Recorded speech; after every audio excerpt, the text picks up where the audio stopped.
this next story is also a fun one. A few years ago, a movie called Barbarian came out.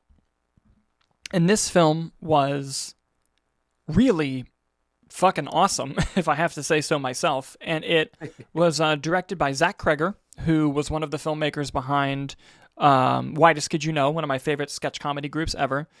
And this film came out of nowhere with a very specific marketing campaign and just bled into pop culture.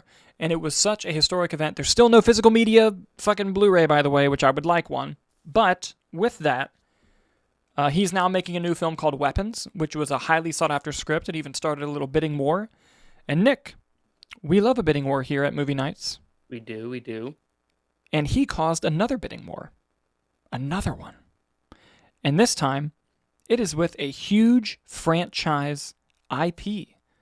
Zach Cregger is officially going to be directing the reboot of Resident Evil. Now, this is something to be excited about. Now, this news was first reported months ago on the Jeff Snyder newsletter.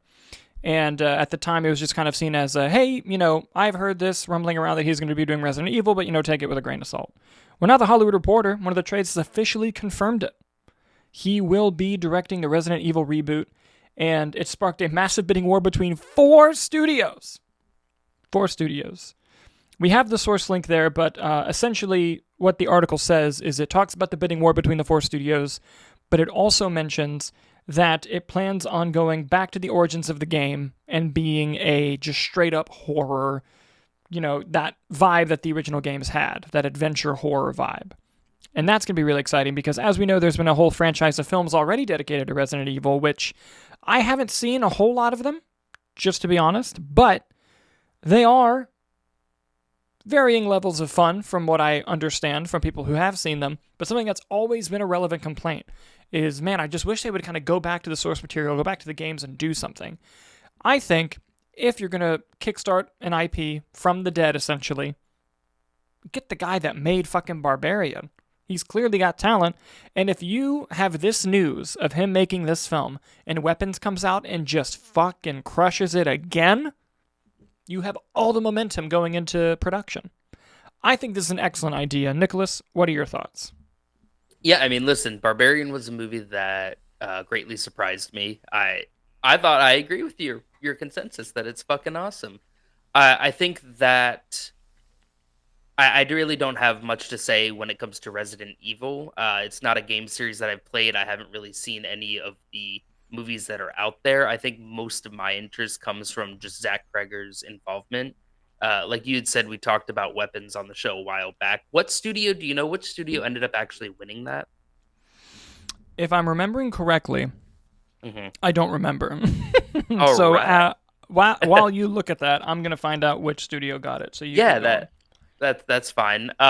So I'd be curious, one, if it's the same studio, who made Barbarian. Is the Barbarian studio trying to win him back? Is the Weapons studio trying to keep him? And there's also the, unfortunate Netflix of it all, where this could just end up being a bidding war and a straight to streaming movie. But as we've seen before, especially now, like we reported recently, that Greta Gerwig's Narnia movie is getting a theatrical release, and that Emerald Fennell actually turned down Netflix's large offer to go with a studio that would promise a theatrical release. And if Zach Cregger's movies are making money at the box office, I don't see any reason why he would also be in that same position to see it.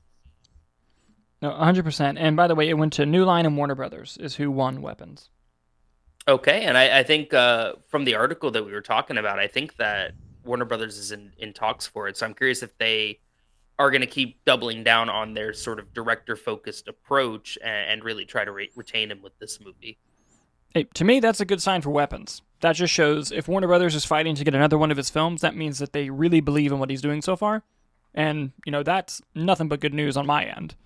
So the real question is, guys, what do you think of Zach Cregger taking on Resident Evil? I'd love to see your thoughts in the comments down below or in the live chat.